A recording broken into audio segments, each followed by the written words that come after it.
UKLO 1 year masters. No IELTS required up to 5 years visa. High visa success rate. ఓం నమః శివాయ.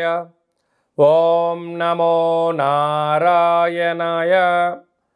కర్మ నరదృష్టి నివారణ సంచిత కర్మ ప్రారబ్ధ కర్మ ఆగమిక కర్మ దగ్ధ నివారణ తులాభార కాల భైరవాయ నమో నమః. ఓం దిగంబరాయ విద్మహే సింహవాహనాయ ధీమహి తన్నో సంహార కాల భైరవ ప్రచోదయాతు. ఓం శ్రీ మహాలక్ష్మీదేవ్యై నమోస్తుతే. హరి ఓం. మా ఛానల్కి స్వాగతం. చూస్తున్న వీక్షకులకు ప్రేక్షకులకు ప్రియ కాల భైరవ భగవద్బంధులకి స్వాగతం పలుకుతూ మమ్మల్ని ఎంతగానో ఆదరిస్తూ ఉండబడినటువంటి ప్రియ సోదర సోదరీమణులకు సనాతన ధర్మ సంరక్షకులకు జ్యోతిష్య అభిమానులకు స్వాగతం పలుకుతూ అందరి పేరును గణేశ నిమజ్జన మహోత్సవ శుభాకాంక్షలు. గంగా తీరం వైపు వెళ్తున్నటువంటి గణపతి స్వామివారిని ఒక ఆశీస్సులు. తండ్రి కైలాసం నుంచి వచ్చి మేము చేసిన పూజలంతను కూడా స్వీకరించి మమ్మల్ని ఏడాది వరకు సంపూర్ణ ఆయురారోగ్యాల చేత ఆశీర్వదించమని సాగర తీరం వైపు స్వామివారి వెళ్తూ ఉంటారు కనుక అందరూ స్వామివారి యొక్క ఆశీస్సులు పొందుదాం. అఖండమైనటువంటి అష్ట కష్టాలకు స్వస్తి పలుకుదాం. అష్ట ఐశ్వర్య స్వాగతం పలుకుతాం. 16/9/2024 నుండి ద్వాదశ రాశుల్లో గ్రహ గమనాన్ని ఒకసారి వీక్షింపచేద్దాం. వృషభ రాశిలో దేవగురు బృహస్పతి శత్రుస్థానంలో సంచార స్థితి. మిథున రాశిలో కుజ భగవానుడు సంచార స్థితి. సింహరాశిలో బుధ భగవానుడు సంచార స్థితి. కన్యరాశిలో త్రిగ్రహ కూటమి రవి శుక్ర కేతు సంచార స్థితి. కుంభరాశిలో శని భగవానుడు స్వక్షేత్ర తిరోగమన వక్రగమన సంచార స్థితి. మీనరాశిలో రాహు సంచార స్థితిలో ద్వాదశ రాశుల్లో గ్రహ గమనాలు ఈ విధంగా ఉన్నాయి. వృషభ రాశి వారు విఘ్నేశ్వర స్వామి వారి యొక్క గంగా తీర ప్రయాణ సందర్భంగా ఎలాంటి విధి విధానాలు పాటించాలో ఈ వీడియోలో సవివరంగా సంపూర్ణంగా తెలుసుకుందాం. వృషభ రాశిలో ఏ నక్షత్రాలు వస్తాయనగా కృత్తికా నక్షత్రంలోని 2, 3, 4 పాదాలు, రోహిణీ నక్షత్రంలోని 4 పాదాలు, మృగశిర నక్షత్రంలోని 1, 2 పాదములు కలిపితే వృషభ రాశి అవడం జరుగుతుంది. చాలామందికి పుట్టినటువంటి కాల సమయంలో డేటా బర్తులు లేనటువంటి కారణం వలన పేరు యొక్క మొదటి అక్షరాన్ని అనుసరిస్తూ ఆ రాశిని తెలుసుకునే ప్రయత్నం చేద్దాం. ఈ ఊ ఏ ఓ వా వి ఉ వే ఓ అక్షరాల వారందరూ కూడా వృషభ రాశి జాతకులే.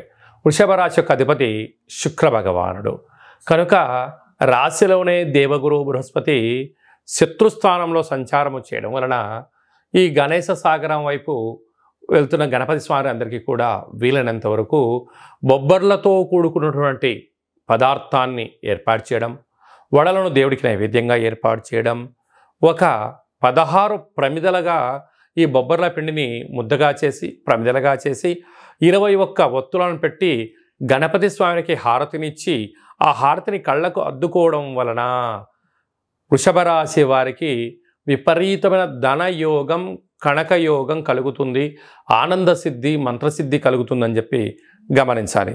అలాగనే రాశిలోనే గురు సంచార స్థితి ఉండడం వలన భక్తి, ఆధ్యాత్మికత, దానము, ధర్మము, మనశ్శాంతి మీ సొంతం చేసే పరిస్థితి అధికంగా ఉంటుందని చెప్పి గమనించాలి. 2వ స్థానంలో కుజుడు సంచారం చేయడం వలన కుజదోష ప్రభావం కారణం వలన ధనపరమైనటువంటి చిక్కులు పొంచి ఉన్నాయి. దయచేసి లావాదేవీలు, వ్యవహారాలు, క్రయ విక్రయాలు కొంతకాలం వాయిదా వేసుకోవడం ఉత్తమోత్తంగా భావించగలగాలి. అర్ధాస్తమ బుధుడు చిన్న చిన్న విషయాలకు ఆందోళన తగదు. అందుకే బుద్ధిని పరిపరి విధాలా కాకుండా సద్బుద్ధి సద్జ్ఞానం చేత అంటే పుస్తకాలు చదవడం కానీ, మంచి విషయ సేకరణ కానీ, దేవాలయాల దర్శనం కానీ, ప్రదక్షిణ ద్వారా స్థిమితమైన బుద్ధి కలిగి మంచి పనులు మీ సొంతం అవుతాయని చెప్పి గమనించాలి.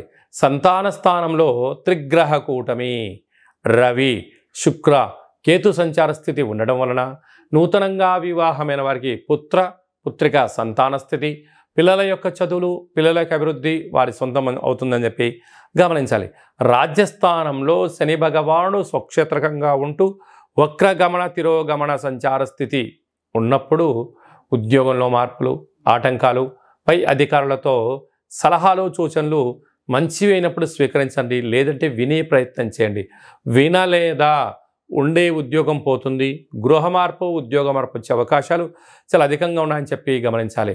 లాభస్థానాల్లో రాహు ఉండడం వలన విందులని, వినోదాలని, ఆధ్యాత్మిక తీర్థయాత్ర కార్యక్రమాలని చెప్పి ఆడంబరాలకు వెళ్ళారా అనేక రకాలమైనటువంటి ఖర్చు మీకు అవ్వడము, అప్పుల పాలయ్యే పరిస్థితి చాలా అధికంగా ఉంటుందని చెప్పి గమనించాలి.